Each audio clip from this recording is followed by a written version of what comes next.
그럼 이제 다가구 주택의 장단점과 다중주택의 장단점에 대해서 한번 살펴볼게요.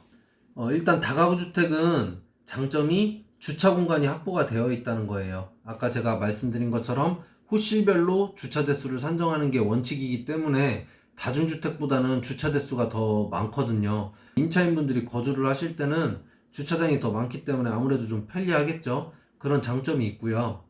그리고 다양한 룸 구성. 다가구 주택 같은 경우에는 1.5룸이나 원룸, 투룸, 3룸 이렇게 들어가 있단 말이에요.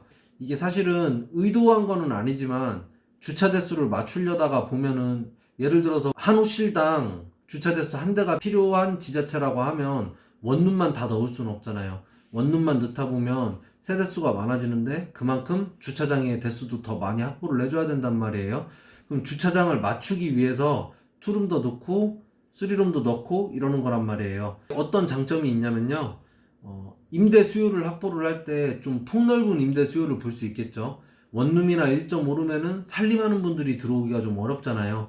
그렇지만 투룸이나 3룸에는 결혼하시고 신혼살림 하시는 분들도 있고 룸 구성이 다양하면 임대 수요를 좀 폭넓게 볼 수 있다. 이런 장점이 있어요. 넓은 대지, 주차장을 확보를 하려다 보면 아무래도 다중주택보다는 대지의 평수가 더 커야지 좀 주차 확보를 할 수가 있거든요. 대지가 작은 평수에 다가구 주택을 신축을 하는 경우도 있는데 사실 이게 좀 타산이 안 나와요. 수익률이 많이 떨어지고 주차 대수를 좀 좁은 땅에다가 확보를 해주려다가 보면은 가구수를 또 많이 넣을 수도 없거든요. 보통 대전 같은 경우에는 80에서 100평 이상 되는 그런 땅에다가 이제 다가구 주택을 많이 신축하는 편이에요. 네 번째로 주인 세대가 가능하다는 점. 그러니까 주인이 직접 거주하면서 임차인들을 관리하면서 월 수익을 볼 수 있는 그런 건물이에요. 다가구 주택은. 그리고 좀 큰 장점이죠. 아까 제가 말씀드렸던 85제곱미터 국민주택 규모 이하로 나라에서 봐주기 때문에 여러 가지 세제 혜택을 좀 받을 수가 있어요. 평당 건축비가 저렴하다는 거는 연면적이 다중주택에 비해서 더 크단 말이에요. 크고 세대수는 좀 더 다중주택에 비해서는 작아요. 작기 때문에 평당으로 따졌을 때는 적게 들어가는 그런 장점이 있어요. 시설시설 설치 가능하다는 거 아까 말씀드렸고, 단점을 한번 볼게요. 단점에는 다가구 주택의 가장 큰 단점이에요. 수익률이 낮다는 거. 땅도 크고 세대수는 작고 또 땅이 크다 보면 매매가가 높잖아요. 그러다 보면 자연스럽게 수익률이 좀 떨어질 수밖에 없어요. 수익률이 낮다는 게 다가구 주택의 가장 큰 단점으로 볼 수 있을 것 같아요. 여기 보시면 매매 금액이 높다. 이거는 이제 땅이 크고 연면적이 크기 때문에 그래요. 그리고 대지 대비해서 가구수가 적다. 가구수가 적다는 건 아까 주차 대수를 확보를 해주려다 보니까 뭐 무한정 이제 많은 가구수를 넣을 수는 없단 말이에요. 그러다 보니까 이러한 것들이 다 수익률의 하락으로 이어지는 거예요. 다중주택의 장단점을 한번 살펴볼게요. 다중주택은 가장 큰 장점이죠. 수익률이 높다는 거. 예를 들어서 60평에 다중주택을 짓고 같은 평수에 다가구 주택을 짓는다고 해보면 다가구 주택 같은 경우에 세대수가 잘 나와봤자 뭐 8세대에서 10세대 정도밖에 안 나오거든요.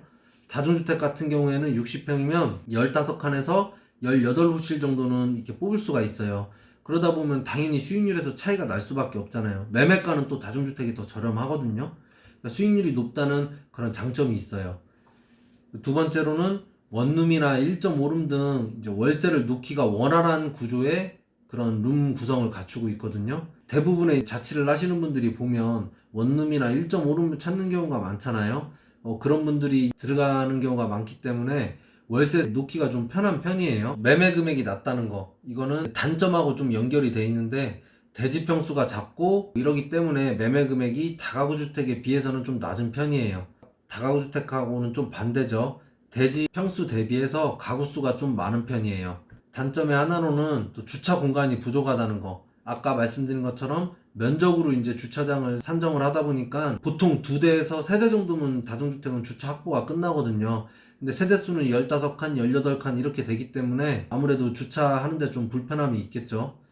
제가 획일적인 룸 구성이라고 써놓은 거는 사실 장점이자 단점인데 어쨌든 원룸이나 1.5룸 이런 것들로만 거의 구성이 되어 있어요. 네 번째로 이제 단점이 주인 세대가 불가능하다는 거. 다중주택 같은 경우에는 다가구 주택하고는 다르게 독립된 주거 환경을 갖추면 안 되잖아요. 그렇기 때문에 주인 세대를 넣을 수가 없게 되어 있어요. 그런데 아까 말씀드린 것처럼 1층에 상가를 넣는다거나 아니면 4층에 상가를 넣을 수 있는 지역이라고 하면 상가로 허가를 받고 이제 그거를 주인 세대로 약 꾸며서 사용하시는 분들이 있죠. 단점 중에 이제 큰 단점인데 85제곱미터 이상이라는 거. 이것 때문에 다중주택은 좀 임대 사업자를 등록했을 때 혜택을 볼 수 있는 게 거의 없다고 보셔야 될 것 같아요. 그리고 세대수가 많으면서 연면적이 좀 작은 편이기 때문에 평당 건축비가 좀 높다. 이런 단점이 있고요. 시사시설을 설치할 수 없다는 단점, 아까 말씀드렸죠. 이게 다중주택의 단점이라고 보시면 될 것 같아요. 5층 건물의 경우에 대해서 한번 말씀드리고 싶은 게 있어서 한번 준비를 해봤어요. 여기 1층 주차장과 상가가 들어가 있는 건물이 있어요. 2층과 3층, 4층은 다가구 주택으로 되어 있거든요. 주택으로 쓰이는 층수가 3계층 이하이기 때문에 이건 뭐 문제가 없죠. 그리고 5층에는 상가나 아니면 오피스텔이 들어가 있는 건물이에요. 근데 이게 어떻게 가능하냐면 단서가 있어요. 상가 같은 경우에는 지구 단위 지침을 한번 확인을 해봤을 때 이 지역이 1층만 상가가 인정이 되느냐 아니면 5층에도 상가가 인정이 되느냐 이거를 확인할 수가 있거든요. 대부분 택지 개발한 곳 같은 경우에는 1층에만 상가를 인정해 주는 경우가 많아요. 근데 구도심 같은 경우에는 5층에도 상가를 인정해 주는 지역들이 있거든요. 그런 지역에는 5층에도 상가를 넣을 수 있겠죠. 그리고 오피스텔 같은 경우에도 조건이 있어요.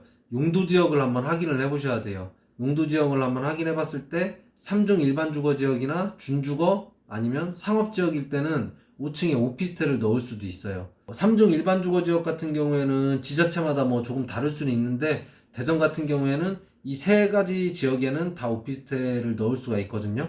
이렇게 해서 5층을 넣을 수가 있는데 이렇게 건축을 하려면 이 두 가지에 앞서서 먼저 이제 충족을 시켜야 될 게 1조건과 용적률의 이상이 없을 경우에만 이렇게 신축을 할 수 있는 거예요. 5층으로 지었는데 다른 집에 1조건을 침해를 한다거나 이런 경우에는 당연히 건축이 불가능하겠죠. 다음 영상을 찍을 때 1조건과 건폐율 용적률에 대해서 자세하게 한번 설명을 해드릴게요. 자, 이건 좀 궁금해 하시는 분들이 있을 것 같아서 이렇게 한번 표를 만들어 봤거든요. 여러분들이 이제 흔히 얘기하시는 상가주택이라는 거 있잖아요. 그게 이제 건축법상 용어에는 없는 말이에요. 그런데 이걸 이제 복합건축물이라고 하는데 복합건축물이 가능한 경우에 대해서 한번 제가 이렇게 표를 만들어 봤어요. 다중주택하고 근생시설은 가능해요. 1층에 근생을 넣고 2, 3, 4층에 다중주택을 넣거나 이런 게 다 가능하거든요. 2017년 이전에는 다중주택 같은 경우에 근생 포함해서 3계층으로만 건축이 가능했었어요. 그러니까 1층에 상가를 넣었으면 2층, 3층 다중주택 넣고 이렇게 다 끝났었거든요. 근데 지금은 주택으로 쓰이는 층수가 3계층 이하이기만 하면 1층에 상가를 넣어서 총 4층 건물도 건축이 가능하단 말이에요. 그리고 다가구 주택도 다중주택하고 마찬가지예요. 근생을 같이 넣을 수가 있고요. 이 다가구 플러스 근생이라고 돼 있는 이 건물이 보통 이제 여러분들이 얘기하시는 상가주택 개념이 될 거예요. 그리고 다중주택에 오피스텔도 가능해요. 용도 지역만 맞다고 하면 3종이나 준주거 상업지역의 경우에는 다중주택에다가 오피스텔 같이 복합으로 넣을 수 있거든요. 다가구 주택도 또 마찬가지예요. 제가 궁금한 게 생겨서 한번 이걸 확인을 해봤는데 다가구 주택에 다중주택을 같이 넣을 수 있느냐 이거는 불가능하다고 하더라고요. 근데 이게 제가 어떤 건축물 대장을 봤을 때는 다가구 주택에 다중주택이 섞여 있는 게 있었던 것 같은데 그거는 구 건물을 용도 변경을 한 것 같아요. 근데 신축 허가를 낼 때는 다가구 주택과 다중주택을 같이 복합으로 해서 건축을 할 수는 없다고 하더라고요. 오늘은 다가구 주택과 다중주택에 대한 차이점과 장단점에 대해서 한번 살펴봤어요. 다음 시간에는 건폐율과 용적률 그리고 1조건에 대한 내용으로 한번 찾아뵙겠습니다. 시청해주셔서 감사합니다.